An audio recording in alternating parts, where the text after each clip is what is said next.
नवनाथ भक्तिसार मराठी अध्याय 6. श्री स्वामी समर्थ. श्री नवनाथ कथा सारांश अध्याय 6. मच्छिंद्रनाथ कुमार कार्तिकाचे स्थान पाहून कोकण प्रांतात शिरले आणि कुडाजवळील आडूळ या गावाजवळ जाऊन राहिले. गावाबाहेरच दुर्गादेवीचे मंदिर असून तेथे कालिका देवी विश्रांती घेत होती.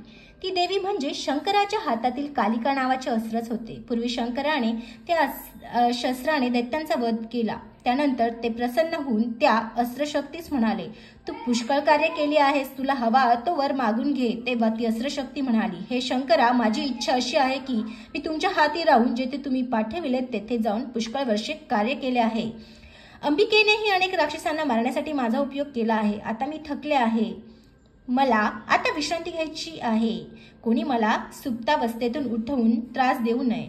तिच्या विनंतीप्रमाणे शंकराने कालिका देवी म्हणून एक विश्रांती स्थान करून दिले.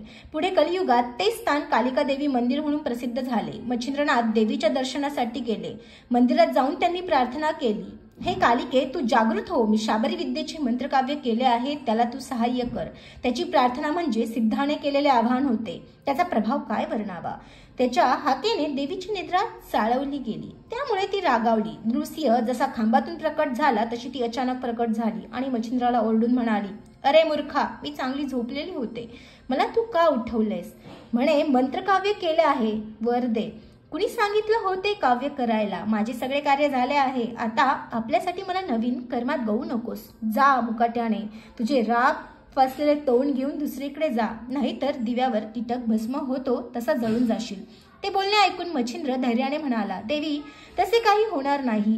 सूर्यबिंब लहान असले तरी सर्व विश्वाला प्रकाश देते. तू माझा प्रताप पहा. मारुतीला पांडवांनी जसा प्रेमाने रथावर घेतले, सूर्याने अरुणाला जसे सारथी केले, तसे तुझे सहाय्य मला पाहिजे. देवी म्हणाली, अरे जा रे. हातात कंकणे घातलीस व कपाळावर शेंदूर फासलास म्हणून काही मला भीती वाटणार नाही. तू कसा जन्मलास ते मला ठाऊक आहे.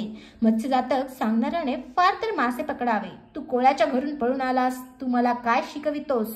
अरे, एवढी विद्या आहे म्हणतोस, मग तू भीक का मागतोस. तुला वाटत असेल भूताबळ जिंकली, आता कालिकेला नमवू. पण ते होणे नाही. तुझा अहंकार उतरंडी पाडीन. तिथे तुझा काय पाड. मच्छिंद्र म्हणाला, दाखव तुझा पराक्रम. परीक्षाच घेतो तुझी. दत्तगुरूंचा चेला आहे मी. झाडे उंच वाढली तरी वाराच्या मदतीशिवाय पान सुद्धा हलत नाही. तुझे शौर्य, तुझा युद्धाचा अनुभव दाखवच. तो इतके बोलल्यावर मात्र देवीने सिंह गर्जना केली. ती ब्रह्मांड प्रकाशित करीत प्रकट झाली. त्रैलोक्यातील चराचराचा थरकाप उडाला. देव, दानव, यक्ष, गंधर्व, दिग्गज, दिक्पाल, सर्पनाग, पशुपक्षी, मानव, ऋषी सर्वच भयभीत झाले. देव अंतराळातून पळता पळता म्हणाले, अरे जोगाड्या, आता स्वतःला सांभाळ. गुरूंचे स्मरण कर. अरे, शक्ती माहीत नसताना कालिकेला युद्धास निमंत्रण केलेस. आता तुझ्यामुळे सर्वनाश होणार. कसे रक्षण करतोस पाहूया. देवी ओरडून म्हणाली, अरे जोगाड्या, पृथ्वी खालची तळी व मी ही वरची तळी. आता या जात्यात सर्वांसकट तुला भरडून काढते. त्यातून कसं काय वाचतोस तेच पाहते. मच्छिंद्र न भीता भस्म चिमूट हाती घेऊन वासवस्त्राचा मंत्र म्हणू लागले. तेच भस्म त्याने प्रलयाग्नीसारख्या देवीवर फेकले. एकदम स्फोट होऊन सहस्र सूर्य प्रकट व्हावे असा झगझगीत प्रकाश पडला. त्यावेळी ब्रह्मांड स्फोट झाल्यासारखे भयंकर आवाज होऊ लागले. पण कालिकेने वासवास्त्र गिळून टाकले तेव्हा एकादश रुद्रांचे मंत्र म्हणून मच्छिंद्राने 11 रुद्र प्रकट केले. पण कालिकेने मृत्युंजय मंत्राच्या सुक्तांनी पूजा करून सर्व रुद्रांना शांत केले. ते परत मच्छिंद्राकडे आले आणि गुप्त झाले.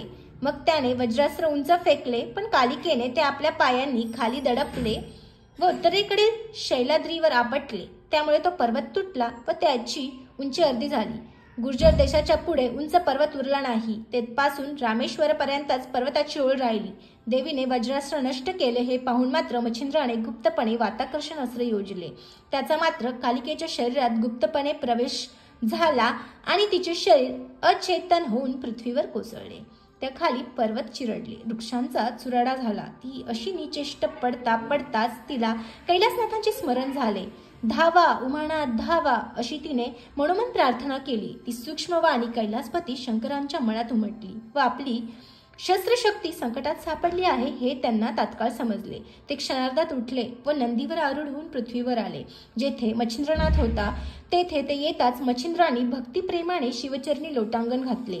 नंदीवरून उतरून शंकरांनी मच्छिंद्राला पोटाशी धरले आणि त्याच्या पाठीवर प्रेमाने हात फिरवीत म्हटले, तान्हुल्या, तू मोठा चमत्कार केलास, पराक्रम केलास, माझ्या हातातले शस्त्र जिंकून घेतलेस. असे म्हणून शिवशंकरांनी त्याला आलिंगन दिले. मच्छिंद्रनाथ म्हणाला, आदिनाथ, ही तुमची कृपा.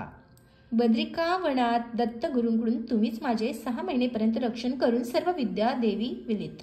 शंकर म्हणाले, ते असो, तू आता कालिकेला सावध कर. मच्छिंद्रनाथ म्हणाले, तुम्ही आपला वरद हस्त माझ्या मस्तकी ठेवावा.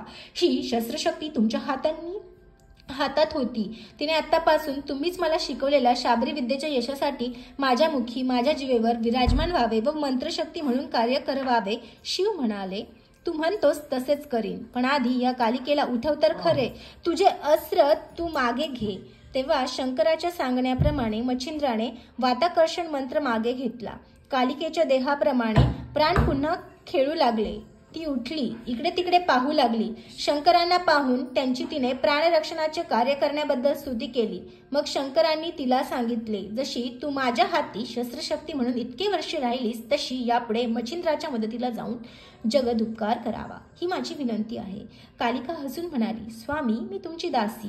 सांगाल तेथे जाईन व सांगाल ते काम करीन. मग तिने मच्छिंद्राला जवळ घेतले व म्हटले, बाळ, तुझ्या काव्यमंत्रांतून जिथे माझे नाम उच्चारशील तिथे ती सिद्धी देईन. त्यानंतर कालिका शक्ती मच्छिंद्राच्या स्वाधीन करून शिव कैलासाला गेले. मच्छिंद्रनाथ कोकण प्रांतात उत्तर दिशेला निघाला.